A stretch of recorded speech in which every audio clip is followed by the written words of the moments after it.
Iniciada a gravação da nossa aula do dia 19 de maio de 2021, ainda no período da Covid.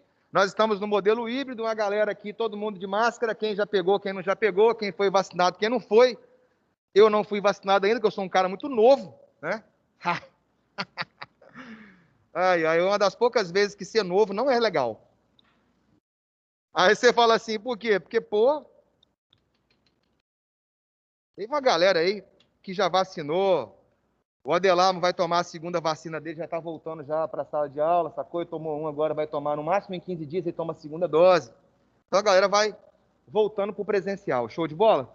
Bem, senhores, na aula passada, nós começamos a falar sobre o primeiro reinado, e eu falei com vocês, meu velho, sobre a independência do Brasil, como se deu o processo de independência. Falei da formação do reconhecimento, primeiro por parte dos Estados Unidos, com base na doutrina Monroe, de Portugal, que fez uma transferência da dívida externa portuguesa para o Brasil, 2 milhões de libras, e a Inglaterra exigia que o tráfico negreiro fosse extinto até 1830. Em 1831 se cria a Lei Feijó, que proibiu o tráfico de escravos para o Brasil, porém ganhou o apelido de lei para inglês ver, porque existia, mas não funcionava, porque não era fiscalizada. E, além disso, que se prorrogasse os tratados de 1810, aqueles que os ingleses têm extraterritorialidade, que pagavam só 15% de imposto, que não poderia ter tribunais de inquisição no Brasil. Esse aí é prorrogado por mais 15 anos, então, pelo menos, até 1840, privilégio dos ingleses no Brasil em grande conta. Falei das principais agremiações partidárias, sendo que as duas principais das três é o Partido Brasileiro e o Partido Português. Eu falei com vocês que nós já começamos enquanto uma nação rachada, polarizada, e essa aula de hoje é uma aula, na verdade, essa aula de primeiro reinado, ele é um conteúdo que às vezes eu vou estar falando algumas coisas aqui e vocês vão acabar pensando assim, esse cara está falando dos dias de hoje ou esse cara está falando do primeiro reinado? Eu estou falando do primeiro reinado. Qualquer semelhança é mera coincidência, como aparece naqueles filmes, já viu? Qualquer semelhança é mera coincidência. Mas vai lá. E aí? Desses dois partidos, o Partido Brasileiro, em número maior, membros da elite agrária brasileira, monarquistas, porque achava que a República traria mais participação popular e porque a República já traz uma ideia maior de autonomia, poderia facilitar a fragmentação, mas numa monarquia em que o poder fosse dividido, que o rei não mandasse sozinho. Então teria executivo, legislativo, judiciário, o rei assume um e as elites assumiriam os outros dois. Já o Partido Português, eu falei com vocês que é a elite portuguesa no Brasil. Grandes comerciantes, militares de alta patente, funcionários públicos da alta burocracia, esses também queriam a monarquia. No entanto, a monarquia com poder centralizado nas mãos do imperador, já que o imperador era português como eles eram. E eles mantinham ainda a ideia de, quem sabe, um dia, Portugal e Brasil volte a ser uma coisa só. Eles nutriam ainda essa ideia, mesmo do Brasil sendo independente. É bom imaginar que o cara que é o Pedro é filho do Dom João de Portugal. E uma hora o Dom João vai morrer lá. Então os caras já imaginavam que num futuro, por uma questão biológica, Brasil e Portugal poderiam voltar a ser uma coisa só. Sacou? Então defender uma monarquia com poder concentrado na mão do Pedro, que era português, era favorecer a possibilidade disso acontecer num futuro. O Partido Radical, eu falei que quase não vai ter representante, são membros das classes médias, intelectuais, profissionais liberais, defendiam a República, o abolicionismo, o fim do voto censitário. Alguns chegavam a ser abolicionistas, inclusive. Mas o que manda são os dois de cima. Veio o primeiro projeto, de 1823. Falei que esse projeto foi feito pelo Partido Brasileiro. Esse projeto, observa que eu coloquei projeto, apelidado de Constituição da Mandioca. Falei para tomar cuidado, que essa aí é uma das que tem comum para poder pegar a gente em prova. O camarada perguntar para você caracterizar a primeira Constituição brasileira, o camarada vai lá e cita a primeira Constituição brasileira, a Constituição da Mandioca de 1823. Aproveita e já toma um torpedo em forma de mandioca pela resposta que você deu. Aí você fala, por quê? Porque é projeto. Um projeto de Constituição que não foi aprovado, portanto, não se tornou Constituição. Falei que tinha esse apelido, porque o critério de participação era censitário. E era um critério de participação censitário, ou seja, baseado em renda, calculado em alqueires de mandioca. Então, tipo, para você poder ser eleitor, você deveria ter uma renda equivalente a 100 alqueires de mandioca. Você não precisava efetivamente produzir mandioca, bastava ter uma renda equivalente a tal. Show de bola? Esse projeto não foi aprovado, a Câmara, o Congresso foi dissolvido e o Pedro impôs uma nova Constituição, que é a de 1824. Quando ele não aceita o projeto de 1823, quando ele fecha a Assembleia Nacional, quando ele impõe uma Constituição em 1824, que é outorgada, é imposta, que tem um poder moderador, onde ele manda em tudo e todos, eu disse que daqui para frente não tem mais apoio da elite brasileira ao Pedro I. Não tem mais, beleza? E aí, é uma questão que você tem que saber que na história do Brasil, governos que não têm apoio de suas elites têm os dias contados. E isso se eles conseguirem terminar o mandato, tá? E isso é desde o primeiro até os dias de hoje. E aí, Ronde? Para você ter um governo estável e ganhar a eleição, você faz um acordo com a elite ou você não ganha. E não importa se é direita ou se é esquerda. Basta lembrar que quando o Lula foi eleito pela primeira vez, o vice dele era José de Alencar, que era um dos principais industriais brasileiros, sacou? E ele fez um acordão lá com as elites brasileiras, meu velho, para ter apoio e ganhar as duas eleições que ele ganhou. Sendo de direita ou sendo de esquerda, ou de onde você imaginar, raramente se vence as eleições nesse país sem acordo com as elites dominantes, sacou? É muito difícil. E aí? Ele vai ter dificuldade. Aí falei das características, eleição indireta, deputado 4 anos, senador, mandato vitalício, sacou? Monarquia hereditária, passa de pai para filho ou de pai para filha, não teria problema. Falei do padroado, que é o imperador que indica quem vai ocupar os cargos da igreja. Do beneplácito, o imperador aprova ou não as leis da igreja no Brasil, né? O Conselho de Estado, que é um órgão consultivo do imperador, e ele era inimputável, ou seja, as leis da Constituição não se aplicavam a ele. Então, isso aí foi um breve resumo do que nós vimos na aula passada, para a gente poder começar, meu velho, a Confederação do Equador. Só lembrando, o ponto mais alto dessa Constituição que cai em prova é o poder moderador e o sistema de votação, que é essa parte em vermelho aqui embaixo. Ó. Lembra que a eleição é indireta, você vota em alguém que vota em outro alguém. O voto é aberto, quer dizer que não é secreto. O voto é censitário, quer dizer que ele é baseado em renda, para homens maiores de 25 anos. Ronde, tem que ser alfabetizado ou não? Falei para vocês, tem um macete. Somente 2 constituições brasileiras permitiram analfabetos votarem. A primeira e a última, na ocasião atual. A primeira, que é da monarquia, 1824, se é homem maior de 25 anos, rico, analfa, pode votar. Calma, meu filho. Fica calmo. E aí, pode votar? Pode votar. Ah, mas ele é analfa, como é que ele vai fazer? Você chega lá e fala, eu vou votar no Rondinelli.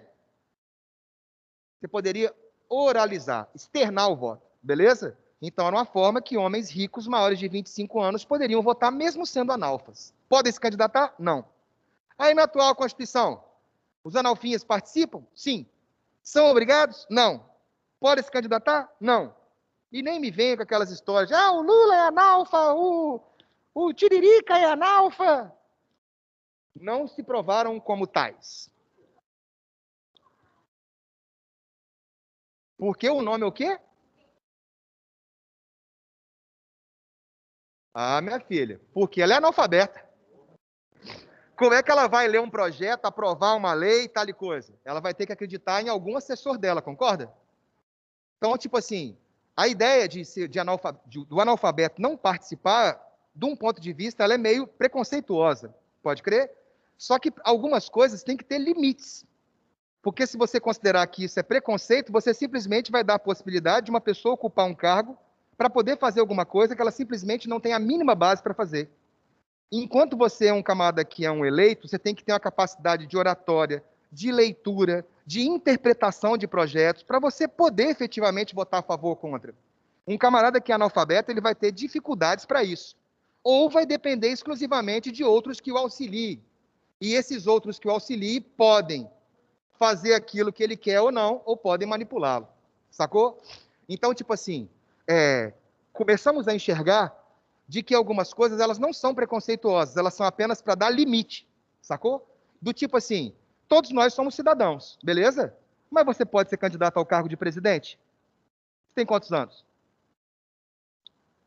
Pensou para falar, fez um dia desse aí, minha filha?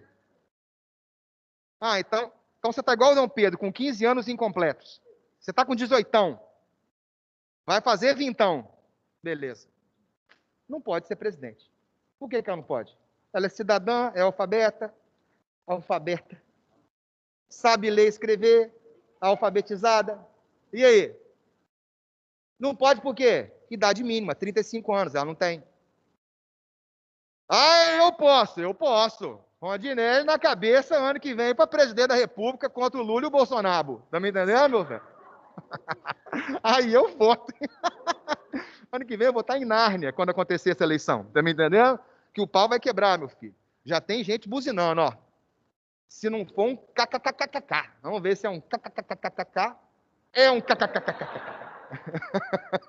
Já estou conhecendo bem vocês. E aí, ô, meu velho?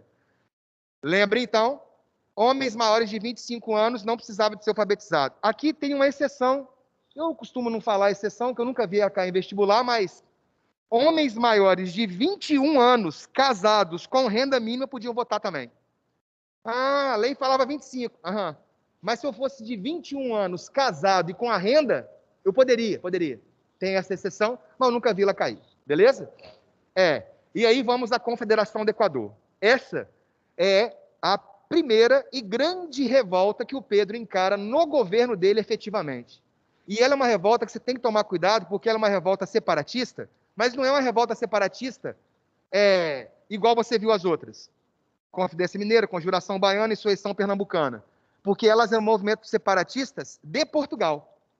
E esse é o movimento que quer se separar do Brasil. Sacou? E aí, Ronde, de novo no Pernambuco. Aí você fala, caraca, o Pernambuco é o lugar do buraco quente, né, Ronde? Você já viu 1654, insurreição pernambucana que expulsou os holandeses. 1710, Guerra dos Mascates, movimento nativista. 1817, insurreição pernambucana, aquela da família real, estava aqui. 1824, Confederação do Equador, de novo no Pernambuco. E vai ver outra, em 1848, a Revolução Praieira, também no Pernambuco. Aí você fala, por que acontece tanta revolta lá?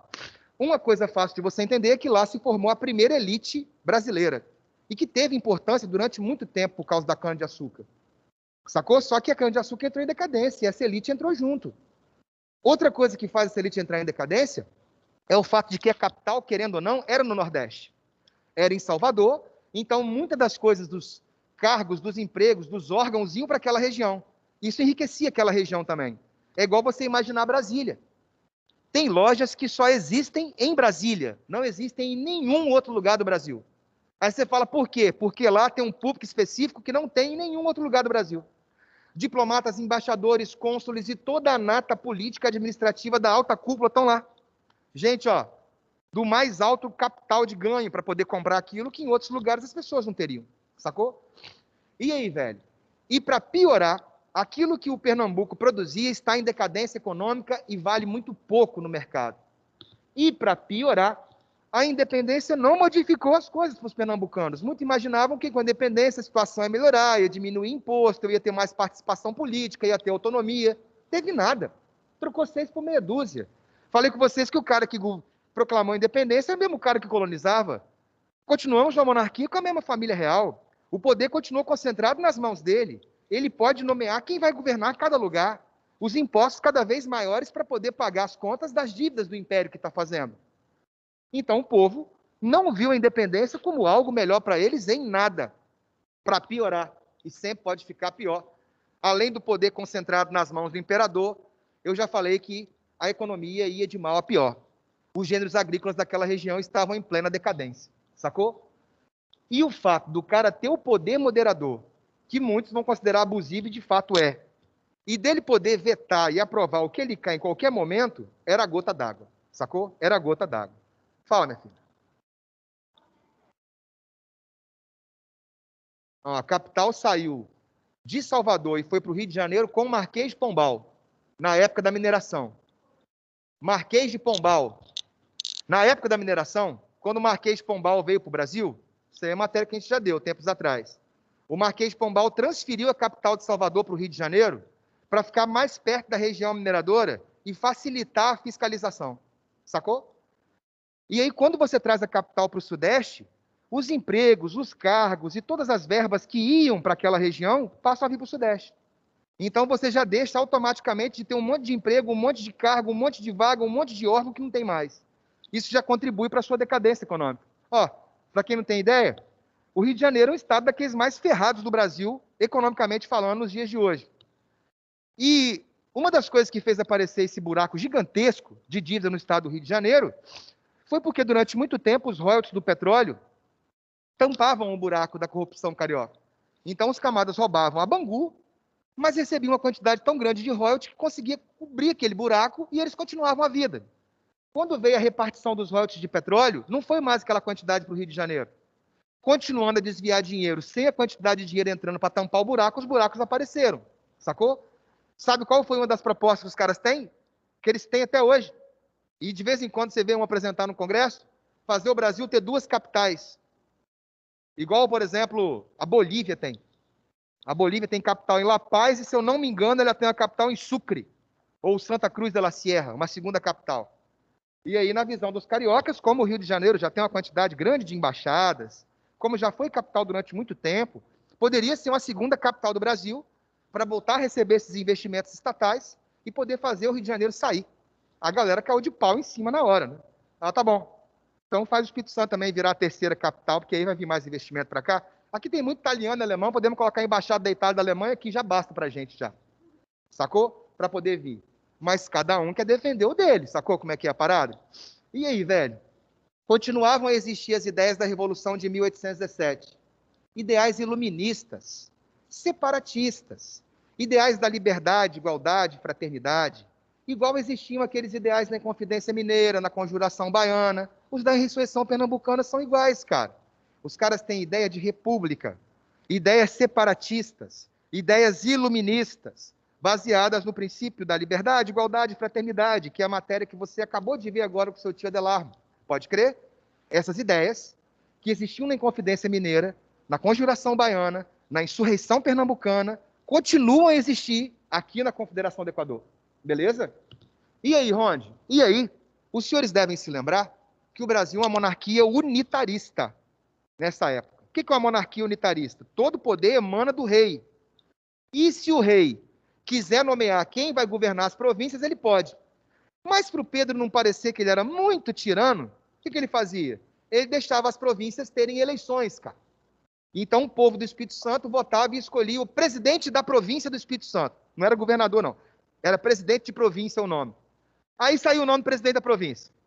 Ah, quem ganhou foi o Hugo Vermelho, que ganhou para poder ser o presidente da província do Espírito Santo. Esse Hugo Vermelho aqui, ganhou lá na província do Espírito Santo, para ser presidente da província. Ele é monarquista? Ah, ele é monarquista. Esse camarada foi meu opositor em algum momento da vida dele? Isso o Pedro falando. Não, nunca foi opositor do senhor, da vossa majestade. Ele já participou de alguma revolução que criticasse o meu governo ou alguma ordem minha? Não. Ah, então deixa esse tal de Hugo Vermelho aí ser o presidente da província do Espírito Santo, faz de conta que os capixabas escolheram e é ele mesmo. Não me ofende em nada, pode deixar. No entanto, lá no Pernambuco, quem ganhou foi o tal do Manuel de Carvalho Paz Andrade. Na hora que chegou o resultado na mão do Pedro, o Pedro olhou e falou, peraí, esse Paz Andrade aqui é o mesmo camarada que participou da insurreição de 1817? É. Então, esse cara lutou contra a minha família. Uhum. Então, esse cara é contra o meu governo. Sim, ele é seu opositor. Então, esse cara vai para PQP. Ah, por quê? Porque eu vou vetar ele agora. Não vou deixar um camarada, sacou, meu velho, que é meu inimigo, assumir um poder no Estado e virar minha oposição. Eu tenho o poder moderador, veto o cara, não aceito o resultado da eleição dele, coloca outro Paz no lugar. Nunca tem ninguém chamado Paz. Dessa vez aparece dois porra de Paz. Agora tem o Francisco Paz Barreto. E fica fácil você lembrar, pô, vou confundir. Vai não, Paz Andrade, o A vem primeiro. Paz Barreto, o B vem depois. Então o Paz Andrade ganhou, mas o imperador não aceitou e indicou o Paz Barreto. Só que quando o Paz Barreto chegou lá para poder ocupar o poder, o cara que ganhou a eleição falou, velho, não vou sair não. Eu tenho apoio da elite local, eu tenho apoio da população e eu não vou sair do poder. E ele proclamou a independência da Confederação do Equador na capital do Pernambuco, Recife. Por quê? Confederação do Equador? Porque pegaria, como movimento separatista, lembra que ele é regional e expansionista, lembra que eu falei isso? Movimentos separatistas são regionais e expansionistas. Inconfidência Mineira queria separar Minas do Brasil, mas outras províncias seriam bem-vindas. Conjuração Baiana queria separar a Bahia do Brasil, mas outras províncias seriam bem-vindas. Regional expansionista. Aqui, mesma coisa. E a ideia era pegar principalmente as províncias ao entorno do Pernambuco, províncias que estão ao entorno da linha do Equador. Por que que é uma confederação? É uma união de estados que tem autonomia. É uma confederação. Deixa eu ver aqui que parece que piscou de novo. É Sucre mesmo. Aí o Rafael Queiroz aí, ó. Beleza, show de bola. Rafael, você é boliviano ou conhece, velho? Já fui lá na Bolívia. Fui na Bolívia num lugar que chamava Potosí. E eu falo que todo castigo para corno é pouco, né? Cheguei na nossa capital lá em Potosí, ela tá uns 3 mil e lá vai Talalau, acima do nível do mar, sacou? É a cidade de sal. Aí a primeira coisa é de sal mesmo, cidade? A analfa vai lá e dá uma lambida na parede. Era de sal mesmo. Tudo de sal. Os móveis, a cama, onde você coloca o colchão, as paredes, tudo de sal. Aí eu já caí nessa. A outra foi o que esses caras falam. Os postes normalmente ficam de 50 em 50 metros, né? Os postes da rua, distância um do outro. Aí os caras falam lá assim, gringo? Gringo. Eu, brasileiro, rapaz. Gringo é estadunidense, essas porra. Eu sou brasileiro. Você correr daqui até lá, tanto. Eu falo, 50 metros daqui até ali, vai correr para você ver. 20 metros você cai para frente. Aí nós que fica vendo nosso time de futebol jogar lá, fica, esses caras é um frango. É isso e aquilo. Vai, corre pra você ver que onda que é. Mas fala, minha filha. O imperador nomeou para destituir o que foi eleito. Não, tinha sido eleito para nada. Ele foi um camarada indicado pelo imperador para ocupar o lugar do Paz Andrade, que tinha ganhado a eleição. Aí, ó, rompimento com o poder central, declarou independência. Declarar independência é fácil. Você pode declarar a independência da V4. Declara a independência da V4 nesse momento. Consolida. Faz ter um líder. Faz ter uma Constituição. Faz os outros aceitarem, sacou? Então não é daí para frente que o caldo engrossa. E aí, ó, principais líderes. Cipriano Barata, que era um jornalista, escrevia e inflamava a galera mesmo. E o nosso camarada Joaquim do Amor Divino Rebelo, também conhecido pelo people como Frei Caneca. Era de uma ordem mendicante, que vivia muito junto às populações mais pobres, e por fazer parte de uma ordem mendicante, ele vive daquilo que dão para ele. Então, a única coisa que ele carregava com ele, além da roupa, era uma caneca. Nessa caneca é onde ele bebia, é onde ele comia, é onde ele recebia as esmolas. Sacou? A minha doutora Sala falou, nossa, que nojento, hein, pessoal? Não, minha filha, caneca lava. Sacou? Usou, lavou, tá nova. Várias coisas são assim. Ela ficou olhando para mim, eu continuei a aula. Caneca usou, lavou, tá novo, não tem problema, tá me entendendo? E aí? E aí esse camarada exigia uma república de caráter federalista. Cada estado tem seu próprio governo, sacou? E já mandou, meu velho, um manifesto convidando as províncias a fazerem parte. Mandou para todas as províncias do Norte e Nordeste, todas elas. De todas as províncias do Norte e Nordeste que receberam um pedido de adesão, quem aceitou? Paraíba, Rio Grande do Norte, Ceará, Piauí. Pobre, pobre, de maré, desci. Só juntou a pobretada em torno do Pernambuco. 5 províncias, pobre pra caramba, sacou? E aí, velho? Qual modelo vai ser o nosso? Aí que eu acho mais massa. Sonhar não custa nada. Vamos ser uma república, igual a dos Estados Unidos, caráter federativo, cada um tem seu próprio governo, show de bola. Tipo a Califórnia, Nevada, Paraíba, Rio Grande do Norte. E a Constituição? Qual vai ser a Constituição? Não, vamos pegar a Constituição mais moderna que tem aí, ó. E qual que é a Constituição mais moderna que tem? A última Constituição da época, e tida como a mais moderna por todos aqueles que a leram, era da Colômbia. Os caras, então, vamos pegar a Constituição da Colômbia. É a mais moderna, sacou? É quase igual quando você vai comprar o seu computador, ou você quer fazer um upgrade nele, né? E aí o cara vai falando que tem essa placa, tem isso e aquilo, você coloca tudo que tá bom aí, ó, tudo que é o máximo aí, ó. Igual no seu carrinho, no videogame, que você coloca ele com tudo de potência, não tem? Igual o jogador do futebol do videogame, que você coloca ele para ser 10 em tudo, que ele corre, ele é um jato dentro do campo, sacou? É mais ou menos isso aí. E aí? Só que eles são brasileiros como nós, né, cara? Aí você fala, e aí, sendo brasileiros como nós, você sabe o que a gente faz? A gente empolga.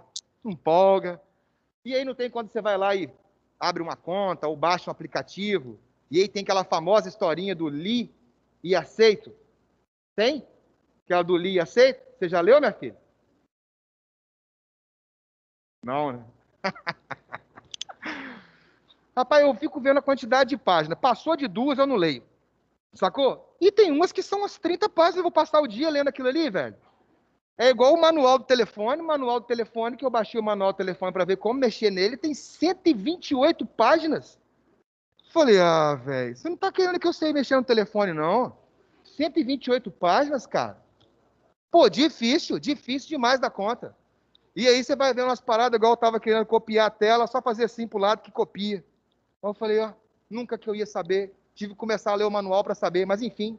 A Constituição da Colômbia, esse que você leu e aceitou, eles não leram, igual você. Sacou? E aí, aquilo que você leu e aceitou pode estar falando. Dou acesso a todos os meus dados, a todas as minhas senhas, a todos os sites que eu entro, a todas as minhas preferências, a tudo no meu computador. A tudo que é meu. Sacou? E aí depois vaza um dado lá, tem nome seu em tal lugar, e dado seu em tal lugar, e o absurdo é isso, aquilo. Você não viu o Zuckerberg falando lá? Os clientes do Facebook, ou os usuários do Facebook, concordaram em dar os dados para o Facebook. Eu não tomei dado dele, todos eles deram os dados, sacou?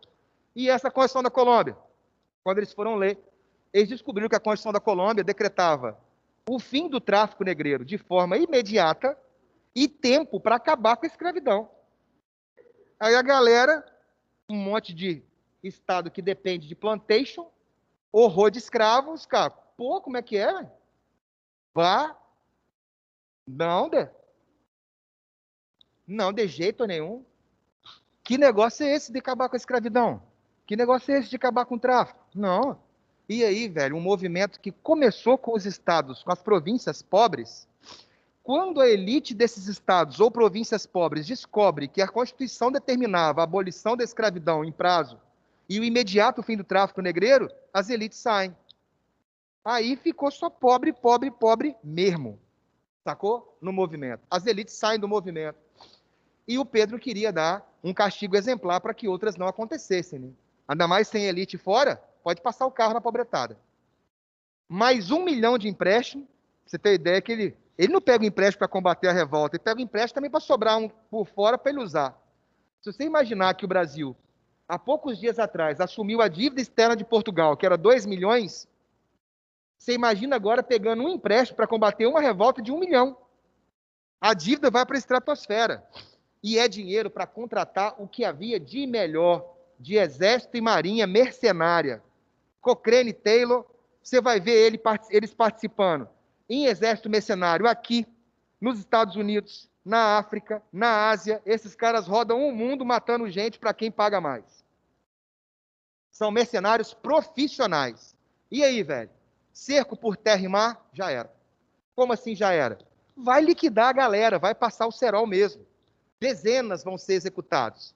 Inclusive, o próprio Joaquim, do Amor Divino Rebelo, o Frei Caneca, que é esse que você vê nessa imagem, amarrado nesse toco, minutos antes, meu velho, dele ser fuzilado. Beleza? Mais uma dúvidazinha aqui.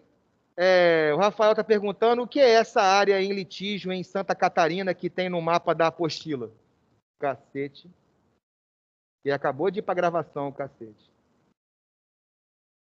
Velho, aonde que você está falando isso aí? Deixa eu ver, irmão. Essa aí é a região de Palmas. Você vai ver isso aí ainda quando começar o Brasil na República. A gente vai ter os tratados e limites finais, beleza? E aí vai ter essa região de Palmas aí que o Brasil vai tomar. Pô, mas eu achava que Palmas era no Tocantins. Aí é outra Palmas. Essa aí é Palmas da divisa com a Argentina, beleza? É uma região que o Brasil está em litígio e vai acabar incorporando no futuro, beleza?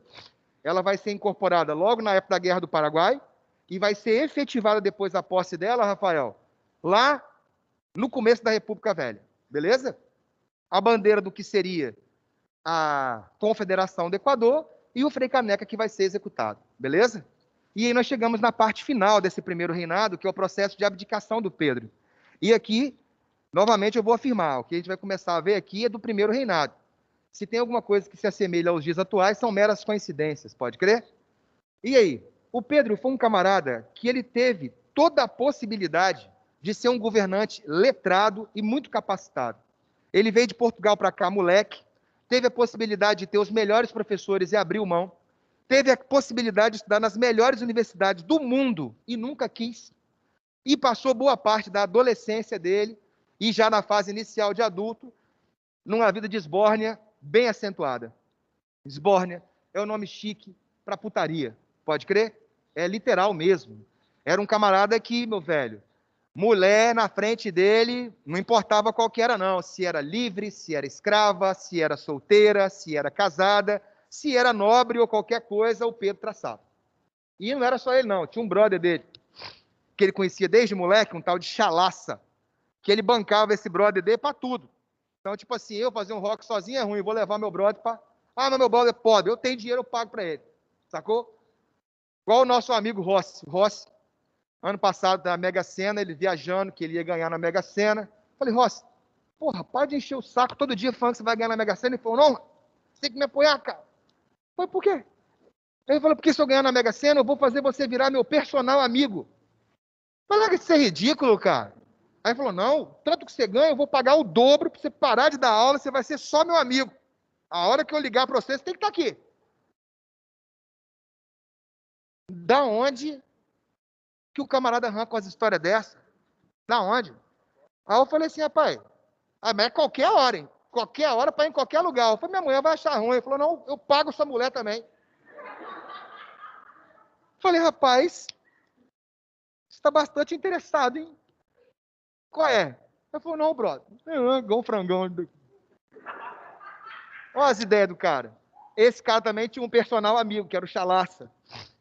E, velho, se casou cedo, Chalaça. Chalaça era o nome do cara. E aí, velho, desde cedo, esse camarada dedicava à esbórnia mesmo. O Pedro sumia dias. Não tem um dia que você sai de casa e chega no outro dia, que sua mãe já fica doida, sua mulher já quer separar?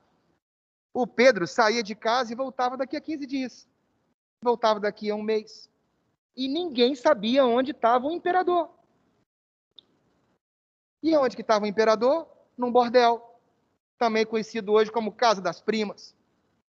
Ele chegava, ele, o Chalaça, fechava o puteiro e ficava só ele e o cara lá. Aí você deve estar pensando nesse momento. Esse aqui eu tô rindo, tô vendo a máscara dele, ele rindo dentro da máscara. Que vida boa, hein, Rodney? Nossa senhora, hein? Pois é, velho, mas não é compatível com o chefe de Estado. Casado. Imperador do Brasil, sacou? Que tem que estar presente nas paradas e não estava. E é claro, a sua saúde, a sua vida para isso, ela não dura muito tempo. Sacou? Aí você fala, não, a esbórnia te consome muito. Posso falar. Tem 43 anos. Aí você fala, eu quando eu tinha 20 e poucos anos de idade, eu saía, ia pro rock, chegava em casa 4 horas, tomava um banho, 7 horas estava aqui. E dava aula normal. Vai fazer isso hoje. Se eu for no rock até 4 horas, encher o talo, das duas, uma. Ou eu não venho da aula, ou eu vou vomitar aqui na sala de aula quando eu estiver dando aula. Aí você fala, por quê? Porque eu não aguento mais. Sacou? O corpinho já não é mais a mesma coisa. Os figos, os rins, tá me entendendo? Não dura mais, não. Os figos, igual meu pai fala. Os figos e o rim. No caso dele, ele só tem um mesmo. E aí, meu velho? E aí vai acontecer o quê? Eu tenho que escolher, velho. Ou é a minha profissão, ou é a esbórnia. Então, não tem mais. Se eu vou trabalhar outro dia, eu não posso sair desse jeito, embriagar desse jeito e chegar nesse horário. É fato. Ou eu não vou ser mais professor. Na ocasião dele, ele levou porque ele era o que tinha, que ele era o imperador e fazia o que bem entendia. Então você já viu uma pré-condição do cara, do que ele é, sacou? E ainda deu azar, porque ele pegou um país num momento de crise econômica gravíssima. Além das dívidas gigantescas para poder reconhecer a independência, para combater revolta, a balança comercial desfavorável por causa dos tratados, por causa da abertura dos portos. A gente importava tudo que era industrializado, sempre em balança deficitária, negativa, sempre com a dívida externa aumentando. Aquilo que o Brasil produzia e podia pagar a dívida, não paga mais. Ah, por quê? Porque cana, tabaco e algodão estão em decadência há muito tempo. E para piorar, aí o ouro já acabou. Aí o café ainda vai virar. Beleza? Então ele pega um momento de crise econômica e eu posso te afirmar uma coisa. Governos que têm crise econômica não têm apoio, nem da elite, nem popular. Eu já falei aqui e falo de novo. Se você tem governo, não importa que é direita ou esquerda, mas tem estabilidade ou ascensão econômica, se a massa está comendo carne, tomando uma cerveja, igual você está vendo no comentário ultimamente, é isso. Quero voltar a comer carne e beber cerveja. Já viu isso aí? Pois é. Olha isso. O camarada está reclamando que ele não está bebendo cerveja e comendo carne. O bolso dele está sendo atacado. Você não está viajando mais para onde você viaja, você não está mais consumindo o que você consumia, você não está mais fazendo o que você fazia. Se você mantém esse consumo, o povo fica vislumbrado com o consumo, sacou? Com o acesso, com a possibilidade. E no Brasil, o povo literalmente não liga se aquele governo naquele momento está roubando ou não. Você já deve estar vendo isso também em várias e várias mídias aí. Ah, fazia isso aqui, mas é ladrão, mas eu fazia isso. Era ladrão, mas eu comia isso. Quais as justificativas do povo? Então se observa que é assim até hoje, sacou? Se eu estiver em estabilidade econômica, o povo deixa o governo para lá. Agora, se entrou em decadência, o governo vira alvo. E na hora. Vira alvo na hora? Na hora. O povo passa a colocar que a culpa da crise econômica é a incompetência do governo. Por isso que o Pedro já vira alvo nesse momento. Já não tinha apoio da elite. Com crise econômica, ele não vai ter apoio de ninguém. E como sempre pode ficar pior, o pai dele morreu lá em Portugal. O pai dele morreu em Portugal, os portugueses quase que comemoraram no velório, tá? Aí você fala, por quê? Porque agora o Pedro é o herdeiro natural, é o mais velho vivo, ele vai ocupar o trono em Portugal, vai ser uma monarquia dual. Um rei para dois países, Brasil e Portugal, volta a ser uma coisa só. E mesmo o Brasil estando em crise econômica, tinha uma condição muito melhor que a de Portugal. Para as elites portuguesas, seria uma chance do Brasil voltar a ser parceiro e voltar a sustentar parte daquela economia. E já para a elite brasileira, isso era o fim da picada. Primeiro, que a elite brasileira já não gostava do Pedro. Segundo, que a elite brasileira sabia que se o Pedro virasse rei de lá, aquela elite teria preferência em detrimento da elite daqui. E muito possivelmente o Brasil passaria para uma condição secundária com relação a Portugal. Para uma elite que já não gosta do Pedro, o trono vago lá é uma sinuca de bico para o Pedro. Ah, por quê? Porque se ele não vai para Portugal, eles coroam outro rei. E se ele fosse para Portugal, a elite não aceitava ele aqui. Não aceitava ele como rei daqui. Não sei se vocês conseguem lembrar, mas é uma situação bem parecida com aquela que aconteceu com a Revolução Liberal do Porto. Lembra que o trono ficou vago em Portugal? As cortes exigiram que o Pedro, que o Dom João, na verdade, voltasse, ou iriam coroar um outro rei, lembra? Aí eu falei que o Dom João, que era o pai, chamou o filho dele, que é o Pedro, e falou: Pedro, eu, Dom João, vou para Portugal para garantir o trono lá, e você, Pedro, meu filho, fica para garantir o trono aqui. E deu certo. A mesma situação está acontecendo agora. Muito parecido. O trono está vago. E aí? Ele faz a mesma coisa que o pai dele fez, só que é o inverso. Como? Ao invés dele ir, que era o pai, e deixar o filho aqui, ele ficou enquanto pai e mandou a filha dele para Portugal. Essa fofinha aqui nessa imagem abaixo. Essa é a Maria da Glória. A Maria da Glória, nessa imagem, tem 14 anos de idade. A Maria da Glória, na época que o avô dela morreu, ela tinha 9. E aí o Pedro vai mandar a filha dele, de 9 anos de idade, para ser rainha de Portugal? Não pode uma menina de 9 anos ser rainha. E aí o Pedro chamou o irmão dele. É esse mais lourinho nessa charge acima. Tem dois molequinhos brigando, da esquerda é o Pedro, da direita é o Miguel. Que a historiografia já coloca como sendo irmãos, mas só de parte de mãe. Muitos vão afirmar que o pai não era o mesmo, não. Não só pelo comportamento, pelas atitudes, pelo biotipo. Sacou? Mas o povo fala muito. Tem irmão que é diferente da gente. Mas o Pedro era alto, parrudo, peludo, encaracolado de cabelo e mulherengo até onde chegou e parou, velho. O Miguel era magrinho, baixinho, franzino, sem nenhum pelo, cabelo lisinho, nunca ninguém viu ele com mulher nenhuma. Tem uma obra lá em casa que chama O Quinto dos Infernos. Ela é uma obra baseada nos diários dos membros da família real. Por isso que é massa. E é uma parada que nós não temos mais hoje. Eu estava falando com os meninos da outra sala. Na época que eu era moleque, todas as meninas da minha sala tinham um tal de diário, velho. Todas elas. Tinha que até fechava a chavinha, que era o brinquinho, tal e coisa. O moleque queria roubar para ver o que as meninas estavam escrevendo. Desde lá você já estava querendo burlar a parada, acabar com a intimidade alheia, né? Você tem um enterrado? Aham. Aham. Nossa. A minha filha na época que ela era criancinha, ela começou a ver a Peppa Pig e teve um episódio que foi a cápsula do tempo. Que você enterrava as coisas do seu agora numa caixa para daqui a tantos anos abrir. Aí eu sou pai, só tenho uma filha, fiz uma cápsula do tempo e enterrei lá, vários troços. Tudo enterrado lá em casa, lá em Una, lá. Daqui a 10 anos nós vamos abrir para ver qual é que é. Gravei a imagem dela falando, daqui a 10 anos, como que o mundo vai estar. Ela viajando, 10 anos, ela falou que daqui a 10 anos, com certeza, ela tem uma casa na Lua. Falei, essa aí me puxou. Sem fazer nada, ela já está viajando. Tá me entendendo? Mas vamos ver como é que vai ser. Chegou pro irmão dele, falou, Miguel, você vai com Maria da Glória para Portugal, você vai ser tutor dela, e quando ela atingir 14 anos, que é a idade mínima para se casar, você se casa com ela. Aí você vai ser o rei, ela vai ser rainha. Pô, Ronde, o tio ia casar com a sobrinha? É bastante comum isso nessa época aí. Inclusive, entre famílias reais é muito comum mesmo.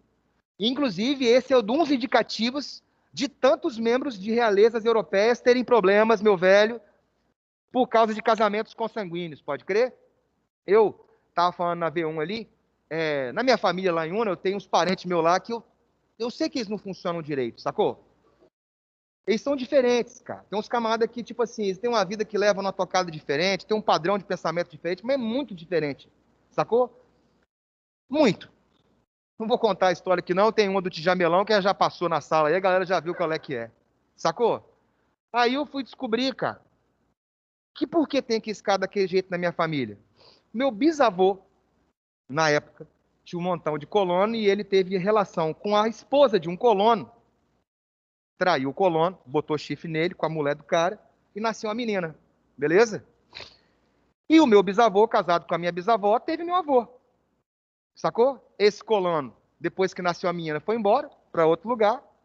E o meu avô, filho do meu bisavô, ficou naquela região. O mundo dá voltas, sacou? O meu avô, com 17 anos, viajou para o sul da Bahia e encontrou quem? Esse colono, com essa menina, casou com ela. Casou com ela. Quando ele chegou no Espírito Santo, já tinha 4 filhos. E quando ele chegou no Espírito Santo, que meu bisavô viu a mulher dele, chamou ele na hora no quarto e falou assim, você casou com ela? Filha do fulano de tal? Ele falou, é. Por quê? Ele falou assim, porque ela é sua irmã. E eu perguntei pro meu avô, e aí, vô? Aí ele falou, meu filho, já tinha feito 4. Ela não sabia, eu não sabia, que os olhos não vê, o coração não sente. E eu falei, vô, você contou pra avó? Aí, nada. Contei, não. Falei, a minha avó morreu com 86 anos, sem saber que você era irmão dela? Diz ele que sim. Diz ele que sim. Mas os últimos filhos são tudo doido. Todos os caras meio doidos, sacou? Por quê? E aí, Ronald? E aí, cara? O que acontece nesses parentes aí? O Miguel aceitou, velho, e foi para Portugal. Só que nessa obra que eu estava falando com vocês, O Quinto dos Infernos, que é baseado no Diário dos Caras, tem algumas passagens que elas são surreais. Do tipo, o Pedro num quarto tendo relações sexuais com várias mulheres e o Miguel da fresta olhando. E o Pedro chamava ele, Miguel, vem, eu sei que você está aí. E o Miguel nunca ia. E aí o autor da obra dá a entender que ele nunca ia, porque na verdade ele não estava vendo as mulheres, estava vendo o irmão. E aí ele fala, ele termina essa parte do texto falando que o Miguel nutria pelo Pedro um amor mais do que fraterno. Um irmão nutrir pelo outro um amor mais do que fraterno é um negócio diferente. Você pensa o que você quiser. E aí? E aí eu vou para Portugal e caso com ela. Chegou em Portugal, olhou aquele trono, olhou Maria da Glória, colocou Maria da Glória de volta no navio, mandou para o Brasil e assumiu o trono sozinho. E aí Maria da Glória chegou aqui toda fofinha. Minha filha, o que você está fazendo aqui? Ah, papai, Titi não me quis, não. Titi deu o golpe e virou rei. E agora o Dom Pedro se mostra também como um político, como inábil politicamente. Além de ter inabilidade econômica, ele acabou de perder um trono em Portugal. E um detalhe, ele vai passar a bancar uma guerra com o irmão dele lá em Portugal. Mais dívida, mais crise econômica. E na aula que vem, A gente começa com a perda da província Cisplatina. Show de bola? Esse sinal é o meu mesmo, né? Valeu, galera.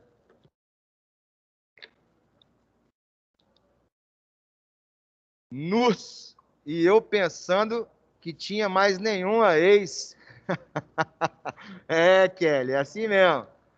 Valeu, galera. Beijo pra vocês. Tchau. Fala.